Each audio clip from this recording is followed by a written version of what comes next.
ग्रामीण महिलाओं को आत्मनिर्भर बनाने को लेकर सिलाई प्रशिक्षण कार्यशाला का आयोजन। जवाजा क्षेत्र की महिलाओं को सिलाई प्रशिक्षण केंद्र पर फ्री में सिलाई सिखाने को लेकर भी हुआ कार्यक्रम। आज के इस दौर में ग्रामीण क्षेत्रों में लड़कियों व महिलाओं को स्वरोजगार से जोड़ने के लिए जवाजा में रविवार को मां आशापुरा सिलाई केंद्र जवाजा के द्वारा सिलाई प्रशिक्षण कार्यशाला का आयोजन रखा गया। इस कार्यक्रम में सिलाई प्रशिक्षण केंद्र पर 1 साल तक लगातार फ्री में ही प्रशिक्षण देकर उन्हें प्रमाण पत्र भी दिए जाते हैं, जिससे कि लड़कियां व महिलाओं को खुद को रोजगार मिल सके। वहीं केंद्र की संचालिका विजय लक्ष्मी बंसीवाल ने बताया कि प्रशिक्षण केंद्र पर महिलाओं और लड़कियों को सिलाई, कढ़ाई और अन्य संबंधित कौशलों में प्रशिक्षित किया जाता है, जिसमें प्रतिभागियों को विभिन्न प्रकार के कपड़ों की सिलाई, डिजाइनिंग, निर्माण के बारे में भी सिखाया जाता है। साथ ही सिलाई मशीन का उपयोग विभिन्न प्रकार के कपड़ों की सिलाई, कढ़ाई और अन्य सजावटी तकनीकें कपड़ों के डिज़ाइन और निर्माण उद्देश्य महिलाओं और लड़कियों को आत्मनिर्भर बनाने, उन्हें रोजगार के अवसर प्रदान करने में मदद भी हमारी संस्थान करती है। वहीं इस कार्यक्रम में मुख्य अतिथि के तौर पर पहुंचे अकलपुरी धूणी से श्री 1008 श्री नरेंद्रपुरी जी महाराज ने लड़कियों के उच्च शिक्षा को लेकर चिंता व्यक्त भी की। उन्होंने कहा कि लड़कियों को उच्च शिक्षा के लिए ब्यावर जाना पड़ता है, लेकिन जवाजा में ही महाविद्यालय खुल जाए तो बच्चों को पढ़ने ब्यावर नहीं जाना पड़ेगा तथा लड़कियां स्कूली शिक्षा के बाद पढ़ाई नहीं छोड़ें, ये विचार भी व्यक्त किए गए हैं। वहीं 17 महिलाओं व लड़कियों को 1 साल का सिलाई प्रशिक्षण करने पर उन्हें प्रमाण पत्र दिए गए। इस मौके पर जवाजा पंचायत समिति प्रधान गणपत सिंह, ग्राम पंचायत सरपंच प्रतिनिधि संजय सोनी, सेवानिवृत्त कर्नल DS चौहान, समाजसेवी विनोद बंसीवाल सहित सैकड़ों की संख्या में लोग मौजूद थे। आप सब उस पर ध्यान दें। मैं देख रहा हूं इन पिछले कई वर्षों में कि बहुत सी बच्चियां 12वीं कक्षा के बाद पढ़ाई नहीं कर पा रही हैं। हमारे समाज के अग्रणी, अभी तो पास में केवल प्रधान साहब हैं, इनको कहूंगा, लेकिन सभी को, आप सब लोग ध्यान दें, विशेष रूप से बहनें ध्यान दें इस बात पे। संघे शक्ति कलियुग, कलियुग में संघ में शक्ति है, एक साथ जुटने में शक्ति है। आप लोग एक विचार क्यों नहीं करते कि अपने जवाजा क्षेत्र में भी एक महाविद्यालय होना चाहिए, एक ITI होनी चाहिए, जिसमें आप सबको, आप लोग बिना सरकार की मदद के एक संस्था को लेकर के आपके लिए सोच सकते हैं। तो जो सरकार में बैठे हुए लोग हैं, इनको नहीं सोचना चाहिए कि हमारे क्षेत्र की यहाँ से आज 30-40 किलोमीटर के एरिया तक की बच्चियां ब्यावर जाती हैं पढ़ने के लिए। अगर पढ़ना है तो या तो घर वाले ब्यावर में व्यवस्था करें और नहीं तो पढ़ाई छोड़ दीजिए। यही विकल्प है ना आपके पास दोनों में से। रोज रोज पहले एक व्यवस्था चलती थी, भीम ब्यावर में लोकल बसें चलती थी। अभी एक दिन में अजमेर से यहाँ तक बस में आया, मेरे को महसूस हो गया कि हमारे क्षेत्र में कितनी बड़ी समस्या ये लग चुकी है। 5-7 दिन पहले मेरे को वहां से आना पड़ा। बहन बेटियां तो उस बस में खड़ी भी, बैठना तो बहुत दूर है क्योंकि सीटें नहीं थी।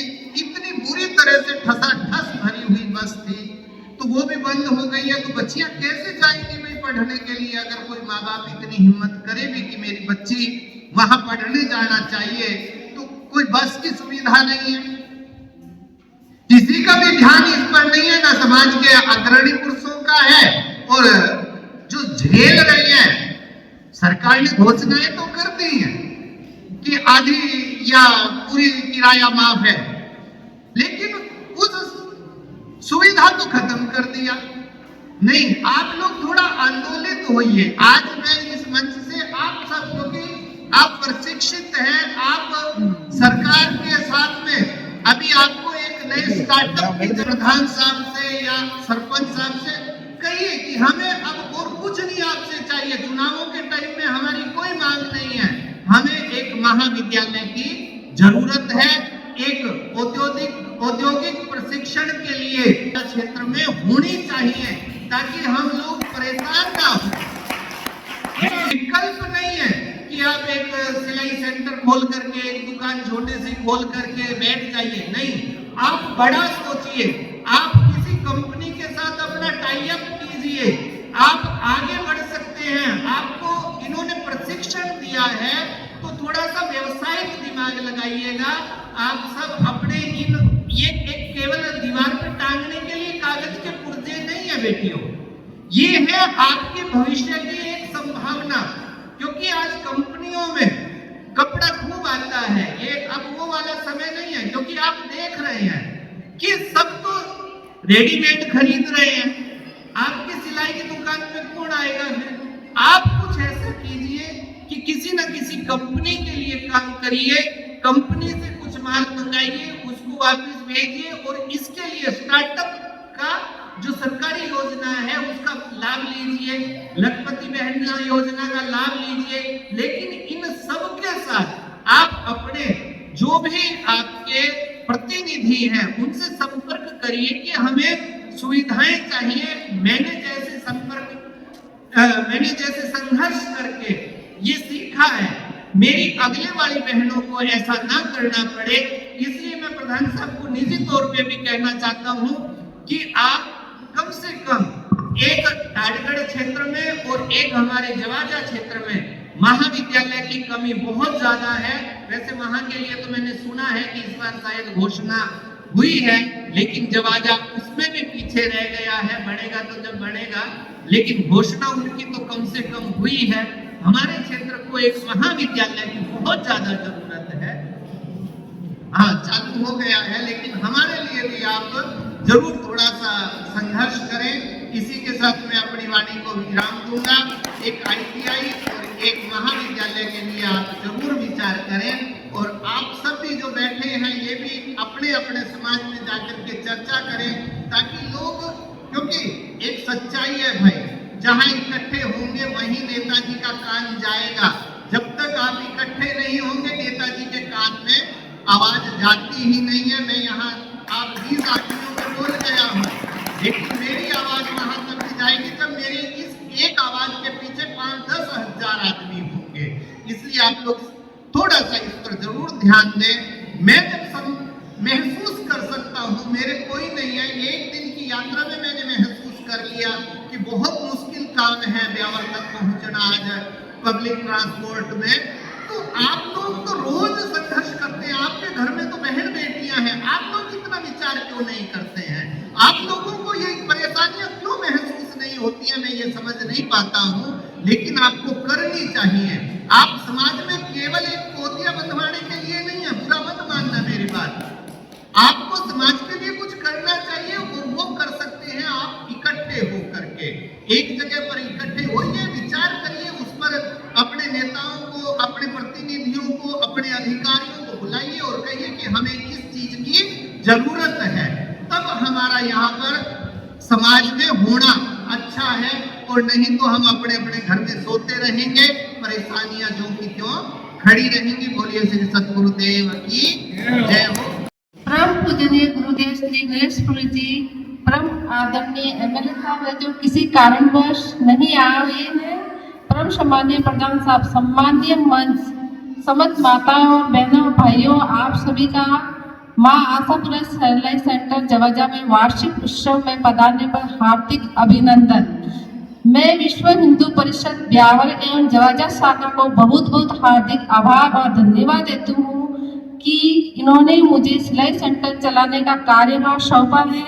इन सभी के सहयोग से सिलाई सेंटर अच्छा चल रहा है।